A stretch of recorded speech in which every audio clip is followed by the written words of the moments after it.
이번 시간부터는 전산회계 1급 과정으로서요. 전산회계 1급, 재무회계, 원가회계, 부가세, 이론 등에 대해서 설명하도록 하겠습니다. 전산회계 1급은 크게 재무회계, 원가회계, 부가세, 크게 이 세 단원으로 이론이 구성되어 있고요. 이론 시험이 총 15문제가 출제되고 있는데 15문제 중에서 재무회계가 8문제 정도, 그 다음에 원가회계가 4문제 정도, 그 다음에 부가세가 3문제 정도 출제가 되고 있고요. 여러분들이 재무회계에서 살펴봐야 될 내용들이 먼저 회계의 개념과 체계, 그다음 현금 및 형성자산, 단기금융상품, 단기매매증권, 상품매매, 외상매매, 어음거래, 기타 채권 세무, 대선에 관한 기장, 비이동자산, 기업의 세금, 주식회사의 자본, 그다음 사채 및 퇴직급여 충당부채, 손익에 관한 정리, 그리고 결산 정리사항과 오류사항 수정, 그다음 재무제표 등에 대해서 살펴볼 거고요. 일부 단원들은 전산회계 2급과 좀 겹치는 부분들이 있습니다. 하지만 전산회계 1급에서 전산회계 2급 때 공부했던 것들을 다시 한번 살펴본다고 생각하시고 자세하게 정리를 좀 해보도록 하겠고요. 원가회계하고 부가세는 여러분들이 전산회계 2급에서는 다루지 않았던 단어들이죠. 그래서 원가회계에서는 원가 계산의 목적과 분류, 원가의 흐름, 간접원가의 배부, 그 다음에 개별원가 계산과 종원가 계산에 대해서 공부를 하도록 하겠습니다. 그리고 부가세법에 들어가면요. 부가세 이유와 과세 방법, 과세거래, 그 다음에 영세일과 면세, 과세표준과 세액계산, 세율 및 거래징수, 그다음에 부가가치세 신고와 납부 등에 대해서 공부를 하도록 하겠습니다. 그래서 전산회계 1급 이론은 재무회계, 원가회계, 부가세 이렇게 세 가지로 구성된다는 거 기억을 하시면 좋겠습니다. 먼저 재무회계에서 회계의 개념 및 일반 원칙에 대해서 살펴보도록 하겠습니다. 회계는 2급에서 공부하셨지만 여러분들 부기란 개념을 좀 기억하실 필요가 있어요. 부기는 장부 기입으로 보시면 되죠.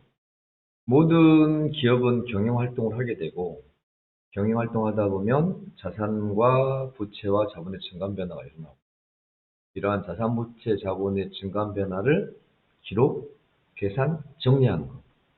일단 이게 이제 부기, 즉 회계로 보면 되겠죠.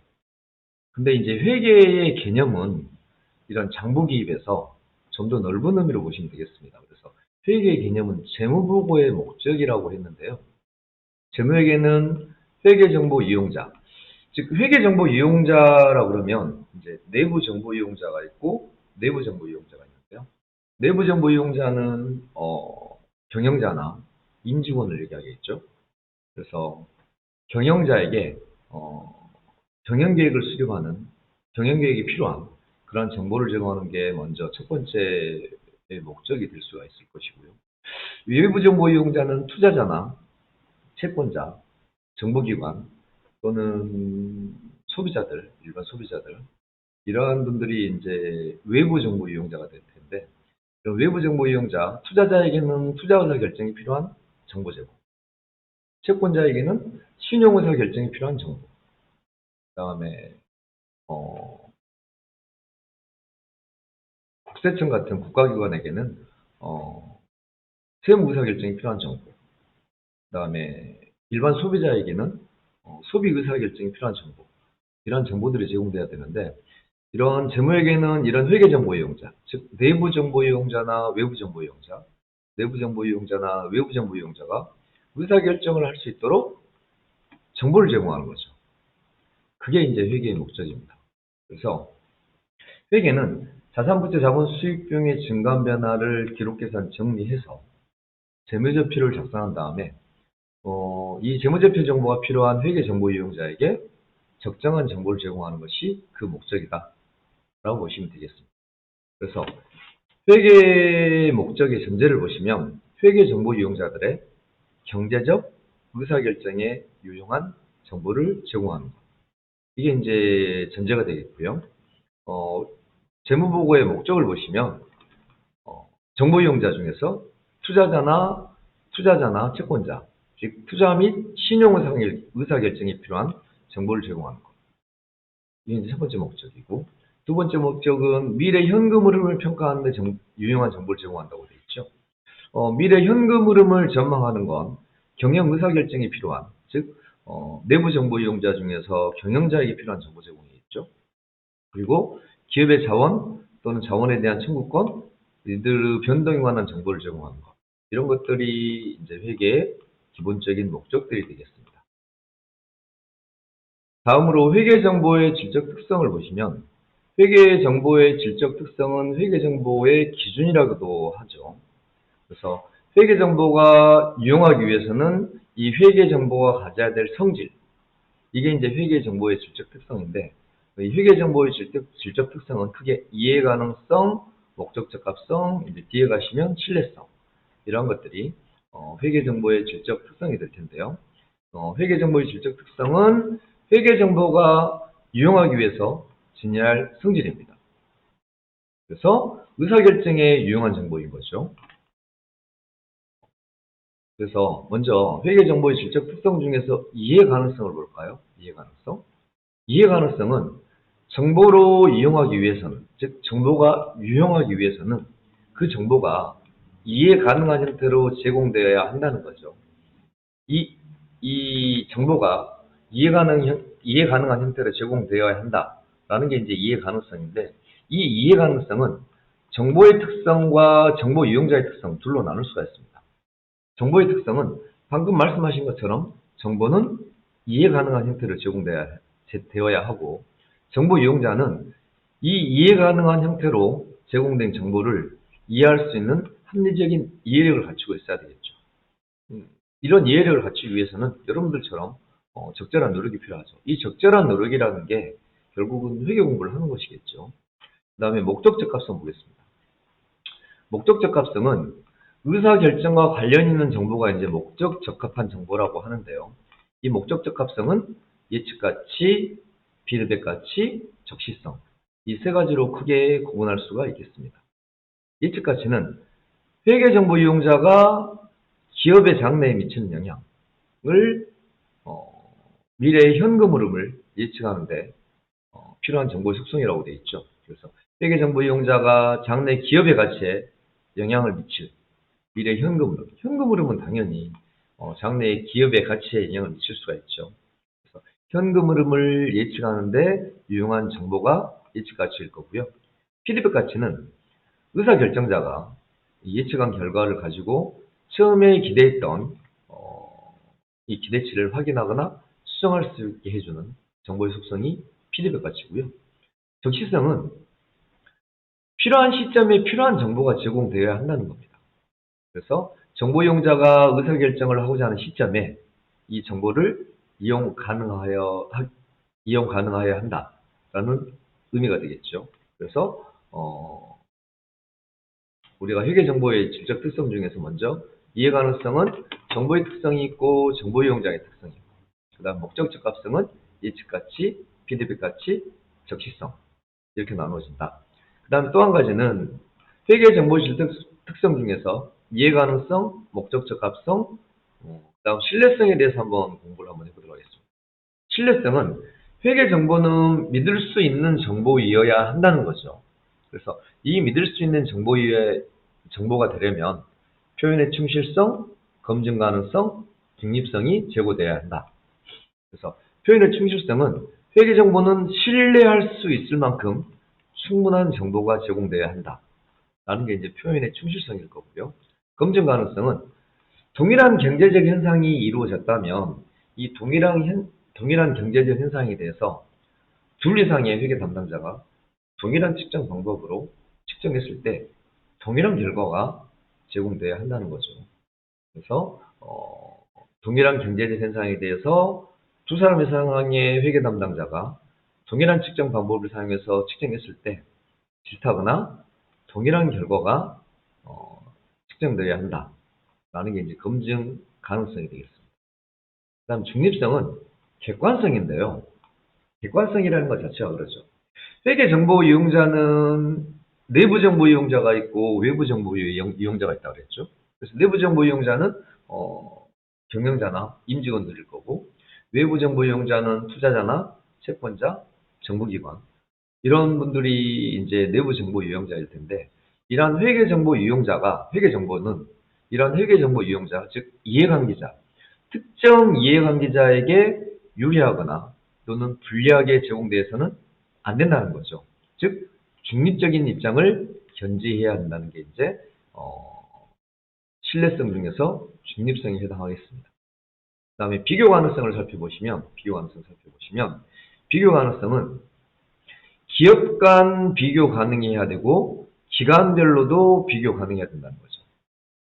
그래서 기업 간 비교 가능성은 동종 또는 유사업종 간 서로 어때요? 비교할 수 있는 유용한 정보가 될 수 있다라는 거죠. 그 다음에 기관별 비교 가능성은 계속성의 원칙이죠. 그래서 기업의 재무제표가 기관별로 비교 가능할 수 있는 그러한 유용한 정보여야 한다라는 게 비교 가능성입니다. 그래서 우리가 회계정보의 질적 특성을 보시면 이해 가능성, 목적 적합성, 그 다음에 신뢰성, 비교 가능성, 이 네 가지가 회계정보의 질적 특성이 되는데, 이해 가능성은 정보의 특성과 정보 이용자의 특성으로 나눌 수가 있다. 정보의 특성은 이해 가능한 형태로 정보가 제공되어야 하고, 정보 이용자의 특성은 정보 이용자가 이해 가능한 형태로 제공된 정보에 대한 이해력을 갖추고 있어야 된다는 거고요. 목적 적합성은 예측가치, 피드백가치, 적시성으로 구분할 수 있다. 또는 그 다음은 신뢰성은 표현의 침실성, 검증 가능성, 중립성, 이 세 가지로 구분할 수 있고, 비교 가능성은 기업 간, 기관별 서로 비교 가능해야 된다. 이런 것들이 회계정보의 질적 특성에 해당을 하겠습니다. 다음은 회계 공준 기본 전제에 대해서 설명하도록 하겠습니다. 회계 공준은 회계 가정이라고도 얘기를 하고요. 회계 공준은 증명을 필요로 하지 않을 만큼 일반적으로 인정되어 있는 명제를 뜻하는 개념이라고 보시면 되겠습니다. 그래서 회계 공준의 종류는 보시면 기업 실체의 공준, 계속 기업의 공준, 회계기관의 공준, 이렇게 세 가지로 나누어져 있죠. 그래서 기업 실체의 공준은 회계 대상이 되는 기업은, 즉 회계의 실체는 개인이나 조직과 구별되는 독립된 존재라는 것이죠. 그래서 회계 담당자는 회계할 때 소유주 입장이 아닌 기업의 입장에서, 기업 실체의 입장에서 측정하고 보고해야 한다는 것이죠. 그래서 기업 실체의 공제는 기업은, 즉 회계의 실체는 개인이나 조직과 그 어떤 개인이나 그 어떤 조직과도 구별되는 독립된 존재라는 것이죠. 그 다음에 계속 기업의 공제는 기업은 연속적으로 존재하고 경영활동은 지속적으로 계속된다는 전제인 것이죠. 그래서 현재 활동을 앞으로도 계속 수행하게 될 것이다 라는 가정하에 회계 업무를 수행해야 한다는 것, 그게 바로 이제 계속 기업의 공준이 되겠습니다.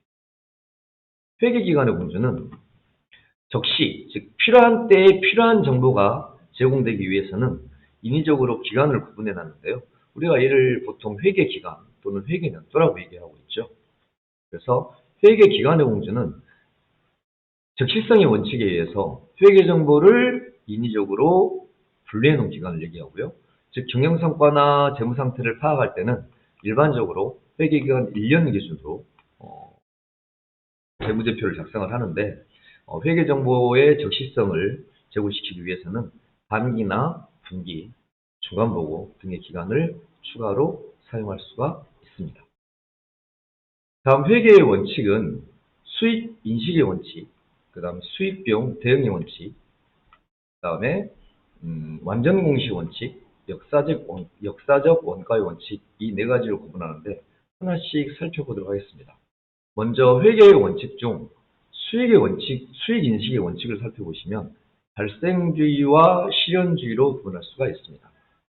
발생주의는 현금주의와 대응되는 개념이죠. 그래서 거래가 발생한 판매 시점의 매출 수익을 인식하는 거죠. 즉, 외상으로 판매했더라도, 즉, 외상으로 판매해서 현금의 수입이 없었더라도, 거래가 발생한 시점, 즉, 판매 시점의 수익으로 인식한다. 라는 게 이제 발생주의의 원칙이 되겠습니다. 그래서, 현금주의와 대응되는 개념이죠. 발생 시점에 매출 수익을 인식하기 때문에 기업에 미치는 영향이 현금의 수치나 지급이 아니고 거래가 발생한 시점이다. 즉, 판매 시점에 매출 수익을 인식한다. 라는 게 이제 발생주의의 원칙이 되고요. 수익 인식의 원칙 두 번째는 실현주의입니다. 실현주의는 수익은 실현 시기를 기준으로 계상을 하는데 미실현 수익은 단기 순손익에 산입하지 않아야 된다는 기준이죠. 그래서 수익은 수익의 획득 과정이 완료되었거나 또는 실현 가능해야 된다는 것이고요. 그 다음에 이런 매출 수익은 현금 및 현금 청구권으로 측정이 가능해야 한다라는 게 이제 실현주의 원칙이 되겠습니다. 그래서 수익 인식의 원칙은 발생주의와 실현주의로 구분할 수가 있겠습니다. 그 다음 수익비용 대응의 원칙인데요. 수익비용 대응의 원칙은 직접 대응과 간접 대응으로 구분할 수가 있겠습니다. 그래서 수익비용 대응의 원칙은 수익과 비용, 즉 비용은 수익을 획득하기 위해서 발생한 금액이 이제 비용이 될 텐데요. 수익을 획득하기 위해서 발생한 비용을 수익과 인과관계가 인정되는 시점에서 비용으로 기록해야 된다는 원칙이죠. 그래서 첫 번째 직접 대응은 수익과의 대응 관련도가 명확하게 구분되는 매출액이나 매출원가 이런 것들이 직접 대응이 되어 있고요. 간접 대응은 수익 창출에 공헌을 했으나 개별적으로 식별이 곤란할 경우에는 간접 대응으로 보시면 되겠습니다. 그래서 원가의 배분과 즉시 인식으로 구분을 하는데요. 원가의 배분은 비용을 특정 회계기간에 대응될 비용, 즉 소멸원가, 그 다음에 회계기간 이후에 대응될 원가, 즉 미소멸원가, 소멸원가와 미소멸원가로 구분하는 게 이제 원가의 배분이 되겠습니다. 그래서 원재료 같은 경우는 이제 나중에 여러분들이 원가에서 배우겠지만 원재료 같은 경우는 재고자산으로서 미소멸원가예요. 근데 만약에 이제 이 원재료가 제품 제조에 투입되면 제조 원가로서 뭐예요? 소멸원가가 되겠죠. 그래서 원재료비가 되겠죠. 그래서 원재료는 재고자산, 원재료비는 제조 경비가 되겠죠. 이렇게 소멸원가와 미소멸원가로 구분할 수 있다라는 게 이제 원가의 배분이고요. 즉시인식은 미래의 수익 획득 여부를 알 수 없는 경우에는 비용으로 인식을 하자라는 게 이제 즉시 인식이 되겠습니다. 다음은 수익 인식 원칙, 세 번째 완전 공시의 원칙인데요. 회계정보주 완전 공시의 원칙은 회계정보 이용자의 의사결정에 영향을 미칠 수 있는 정보. 이러한 정보들은 모두 공시되어야 한다라는 게 이제 완전 공시의 원칙이 되겠습니다. 정보 이용자의 의사결정에 영향을 미칠 수 있는 정보는 모두 제공을 하여라라는 게 완전 공시의 원칙입니다. 역사적 원가의 원칙은 우리가 자산을 취득했을 때 취득 원가는 취득가액에다가 부대 비용을 더한 것 이게 이제 원가가 되는데요. 나중에 물가의 변동이 발생했더라도 취득 원가는 그대로 유지되어야 한다. 이게 이제 역사적 원가의 원칙이고 이 역사적 원가의 원칙은 회계 정보의 신뢰성이 유지가 되는 장점이 있겠지만 나중에 장부가액과 내가 구입한 취득 원가 즉 장부가액과 시장 가액과의 괴리가 좀 커질 수 있다라는 것은 역사적 원가의 원칙의 단점이 되겠습니다. 다음은 회계 제약 조건을 살펴보도록 하겠습니다. 회계의 제약 조건은 중요성과 보수주의, 즉 안정성의 원칙으로 구분할 수 있는데요. 중요성은 회계 정보가 의사결정에 영향을 미칠 수 있는 중요한 의사결정에 영향을 미칠 수 있는 중요한 정보여야지 정보로서의 가치가 있다는 것이죠. 그래서 회계의 제약 조건 중에서 중요성은 다시 한번 말씀드리면 회계 정보는 회계 정보 이용자의 의사결정에 영향을 미칠 수 있을 만큼 중요한 정보여야 한다라는 거죠. 이 중요성은 양적 중요성과 질적 중요성으로 구분할 수 있는데, 양적 중요성은 금액의 크기가 의사결정에 영향을 미치는 것이죠. 그다음 질적 중요성은 존재 자체가 의사결정에 영향을 미칠 수 있는 것들이 질적 중요성이 되겠습니다. 그래서 중요성은 양적 중요성하고 질적 중요성, 이 두 가지로 구분이 되고요. 보수주의는 안정성의 원칙이죠. 안정성의 원칙인데, 두 개 이상의 회계 처리 방법이 있을 때는 이익을 적게 보고하는 방법으로 회계 처리 방법을 선택해야 한다. 이익을 적게 보고하는 방법을 선택하는 것이 바로 보수주의, 안정성의 원칙입니다. 그래서 회계의 제약 조건은 크게 중요성과 보수주의, 즉 안정성의 원칙으로 구분할 수 있다는 겁니다. 그러면 다시 한번 쭉 재무회계의 개념에 대해서 다시 한번 살펴보도록 하겠습니다. 방금 공부한 내용들을 다시 한번 살펴보면, 재무회계는 회계정보 이용자가 의사결정할 수 있도록 유용한 정보를 제공하는 것. 이게 이제 회계의 개념, 회계의 목적이겠죠. 그래서 회계정보 이용자들의 의사결정에 필요한 정보를 제공하는 것. 이게 이제 회계의 목적이 될 것이고, 좀 세분해서 구분해 본다면 투자 및 신용 의사결정에 필요한 정보를 제공해야 되고, 미래 현금 흐름을 전망하는 데 필요한 정보를 제공해야 되고, 그 다음에 기업 자원에 대한 청구권, 또 이들의 변동에 관한 정보가 제공되어야 한다.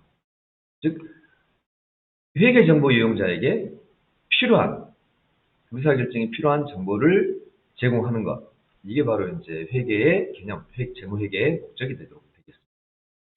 그리고 회계정보의 질적 특성은 회계정보 기준이라고 말씀드렸었죠. 그래서 회계정보의 질적 특성은 이해가능성, 목적 적합성, 그 다음에 신뢰성, 비교 가능성. 이 네 가지로 구분이 되는데, 이해가능성은 정보 이용자의 특성과 정보의 특성, 이 두 가지로 구분할 수 있다. 정보는 이해가능한 형태로 제공되어야 한다. 이게 이제 정보의 특성일 거고, 정보 이용자는 이 이해가능한 형태로 제공된 정보를 이해할 수 있는 합리적인 이력을 갖추고 있어야 된다. 이 내용이 이제 정보 이용자의 특성이 되겠습니다. 그다음 목적적 합성은 예측 가치, 피드백 가치, 적시성. 이 세 가지로 구분할 수 있다는 것을 정리하시면 되겠고요. 신뢰성은 회계 정보가 믿을 수 있는 정보여야 된다는 거죠. 그래서 믿을 수 있는 정보이기 위해서는, 즉 회계 정보가 신뢰성을 갖추기 위해서는 표현의 충실성, 검증 가능성, 중립성, 이 세 가지를 충족해야 한다는 것이죠. 그 다음 비교 가능성은 기업 간 비교 가능해야 되고 기관별로 비교 가능해야 된다는 것이죠. 그래서 회계 정보는 동일 시점에 기업 간에도 비교 가능해야 되지만 회계 기관별로도 비교 가능해야 된다라는 게 비교 가능성으로 설명이 되겠습니다. 다음 회계의 원칙은 크게 네 가지로 구분이 됐었는데요. 먼저 수익의 인식의 원칙은 발생주의하고 실현주의로 구분한다라는 거고, 발생주의는 거래가 발생한 시점에 매출 수익을 인식하는 것, 이게 발생주의였고요. 실현주의는 수익의 획득이 완료, 즉 실현되었거나 실현 가능하여야 한다는 것이죠. 그리고 그 실현 가능한 수익은 현금 및 현금 청구권으로 측정이 가능해야 한다라는 게 이제 실현주의죠. 다음 수익비용 대응의 원칙은 직접 대응과 간접 대응이 있다. 그래서 매출액이나 매출효과는 서로 명확하게 식별이 되는 것이기 때문에 직접 대응이고요. 간접 대응은 수익 창출에 공헌을 했으나 개별적으로 식별이 곤란한 경우에는 간접 대응에 해당을 하겠다는 것입니다. 그리고 완전 공시의 원칙은 정보 이용자의 의사결정에 영향을 미칠 수 있는 정보는 모두 제공되어야 한다. 정보 이용자의 의사결정에 영향을 미칠 수 있는 정보는 모두 제공돼야 한다라는 것들이 이제 완전 공식 원칙이고요. 역사적 원가의 원칙은 취득 원가는 취득 가액에 취득 부대 비용이 포함되는데 우리가 이제 취득 부대 비용이라 하면 취득할 때 들어간 운반비, 설치비, 사용전 수리비, 시운전비 이런 것들이 모두 취득 부대 비용이 될 텐데 이 취득 원가는 나중에 물가의 변동이 있더라도 그대로 유지되어야 한다는 게 이제 역사적 원가의 원칙이었습니다. 그래서 역사적 원가의 원칙은 회계 정보의 신뢰성은 유지가 되지만 취득 원가, 즉 정보가액과 시장가액과의 거리가 커질 수 있다라는 것은 단점이 된다라고 설명을 드렸었습니다. 그 다음에 회계의 제약 조건은 크게 중요성하고 보수주의, 안정성의 원칙으로 나눠지는데 중요성은 의사결정에 영향을 미칠 수 있는 만큼 중요한 정보여야 된다는 거죠. 그래서 의사결정에 영향을 미칠 수 있을 만큼 중요한 정보여야지만이 정보로서의 가치가 있다는 것이죠. 그래서 양적 중요성하고 질적 중요성으로 구분이 되고요. 보수주의는 안정성의 원칙인데 두 개 이상의 회계 처리 방법이 있다면 이익을 적게 보고하는 방법으로 회계 처리 방법을 선택해야 한다라는 게 보수주의 안정성의 원칙이었습니다. 이상으로 회계의 개념 및 일반 원칙에 대해서 설명을 드렸습니다. 다음 시간에는 현금 및 현금성 자산에 대해서 공부하는 시간을 갖도록 하겠습니다. 오늘 수고 많으셨습니다.